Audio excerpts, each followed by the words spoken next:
मिठाई वाला चैप्टर 5। रोहिणी और विजय बाबू एक गांव के लोग थे। उनके बच्चे हैं चुन्नू और मुन्नू। बहुत ही मीठे स्वर के साथ वह गलियों में घूमते हुए कहता, बच्चों को बहलाने वाला खिलौने वाला। बच्चों उसके खिलौने लेकर पुलकित हो उठते। वे पैसे लाकर खिलौने लेते और खिलौने का मेलभाव करने लगते। पूछे, इसका दाम क्या है? और इचका।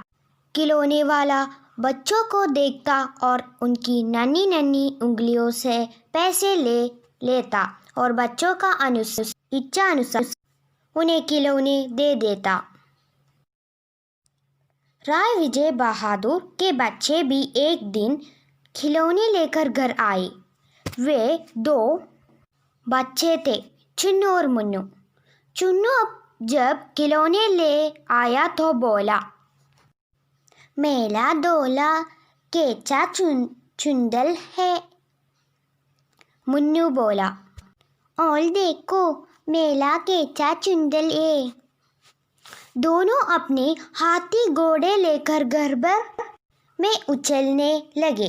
इन बच्चों की माँ रोहिणी कुछ देर तक खड़े उनका खेल करती रही। अंत में दोनों बच्चों को बुलाकर उसने पूछा, अरे ओ चुन्नू मुन्नू, ये खिलौने तुम कितने में लिए हैं? मुन्नू बोले, 2 पैसे में खिलौने वाला दे गया है। रोहिणी सोचने लगी, इतने सस्ते कैसे दे गया है, क्यों दे गया है, यह तो वही जाने, लेकिन दे तो गई ही है, इतना तो निश्चय है। 6 महीने बाद एक मुरली वाला आ गया। वह 2 पैसे में मुरली बेच लिया था। उसका गाना ऐसा सुंदर है कि नगर के सब लोगों को आश्चर्य कर दिया।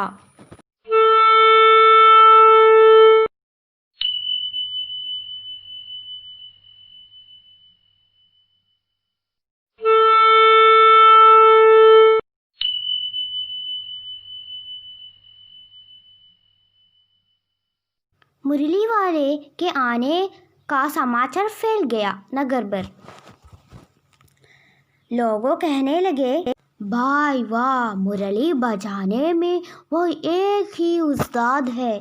मुरली बजाकर गाना सुनाकर वह मुरली बेचता भी है, 100 भी, 2 पैसे भी। भला इसमें उसे क्या मिलता है? मेहनत भी तो ना आती होगी। एक व्यक्ति ने पूछ लिया, कैसा है वह मुरली वाला? मैंने तो उसे देखा ही नहीं। उत्तर मिला, उम्र तो उसकी अधिक ना होगी, इसी 30-32 का होगा। दुबला पतला गोरा युवक है, बिखारनेरी रंगीन साफा बांधता है। वह तो नहीं जो पहले खिलौने बेच करता था। क्या वह पहले खिलौने भी बेच करता था? रोहिणी उठकर अपने पति विजय बाबू के पास गई। जरा उस मुरली वाले को बुलाओ तो चुन्नू मुन्नू के लिए ले लूं। क्या पता यह है कि फिर इधर उधर ना आए। वे भी जान पड़ता है पार्क में खेल। विजय बाबू एक समाचार पत्र पढ़ रहे थे, तभी उसी तरह उसे लिए हुए वे दरवाजे पर आकर मुरली वाले से बोले, क्यों भाई, किस तरह देते हो मुरली?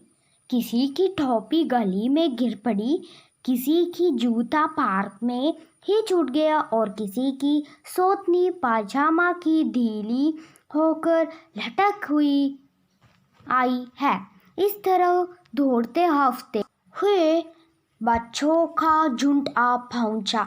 एक स्वर में सब बोल उठे, हम भी लेंगे मुरली, और हम भी लेंगे मुरली। जाते जाते मुरली वाला कहने लगा, बच्चों को बहलाने वाला मुरलिया वाला।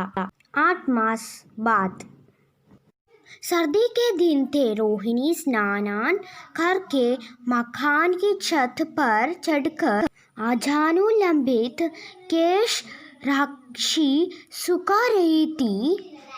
इस समय नीचे की गली में सुनाई पड़ा, बच्चों को बहलाने वाले मिठाई वाला। मिठाई वाले का स्वर उसके लिए परिचित था।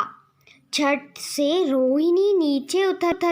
उस समय उसके पति मकान में नहीं थे। हाँ, उसकी वृद्धा दादी थी। रोहिणी उनके निकट आकर बोली, दादी, चुन्नू मुन्नू के लिए मिठाई लेनी है, जरा कमरे में चलकर ठहराओ। मैं उधर कैसे जाऊँ, कोई आता ना हो। जरा हटकर मैं भी चीख की ओट में बैठ रहूंगी। दादी उठकर कमरे में आकर बोली, ये मिठाई वाले, इधर आना। मिठाई वाला निकट आ गया। बोला, कितनी मिठाई दूँ माँ? ये नए तरह की मिठाई है, रंग बिरंगी, कुछ खट्टी कुछ मीठी, जायकेदार, बड़ी देर तक मुंह में टिकती है, जल्दी नहीं धुलती। बच्चे बड़े चाव से चूसते हैं।